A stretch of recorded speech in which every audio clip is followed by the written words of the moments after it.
The maesters tell us that Aegon came to Westeros with fire and blood, and hammered 6 kingdoms into one. Fire he undoubtedly brought, as the kings of the Rock, Reach, and Iron Islands learned. But blood has never been in short supply here, ever since the first men carried a crown into Westeros. This first king united his people against the Children of the Forest, and is supposedly buried in the north, a victim of a war he started. The first ruler of this land and the first to die on his throne, but not nearly the last.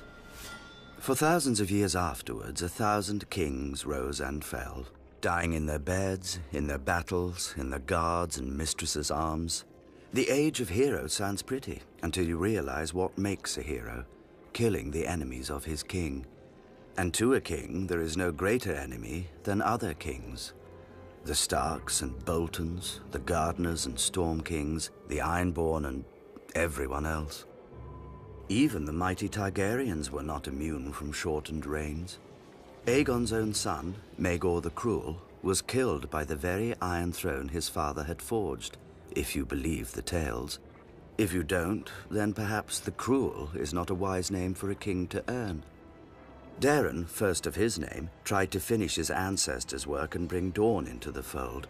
For his efforts, he lost 60,000 men and his own life of 18 years. During the Great Targaryen Civil War, known as the Dance of the Dragons, a king and queen each vied for the throne, dividing their house and its dragons against each other. Eventually, the queen was fed to her rival's dragon while her son watched, and the victorious king soon died of his own wounds. By the war's end, King's Landing was smashed, cities razed and sacked, never to be rebuilt, and dragons had faded from this world. Decades later, Aegon the Unworthy legitimized all his bastards on his deathbed. Inevitably, the greatest of these, Daemon Blackfyre, declared himself the rightful heir and ignited yet another war for the crown. After much bloodshed, Daemon was killed by an alliance of his half-brothers on the Red Grass Field. All the same, his descendants continued to threaten the Targaryens until half a century later, when Barristan the Bold slew Maelys the Monstrous on the Stepstones, extinguishing Daemon's line. Given such an illustrious history, need we be so shocked by regicide?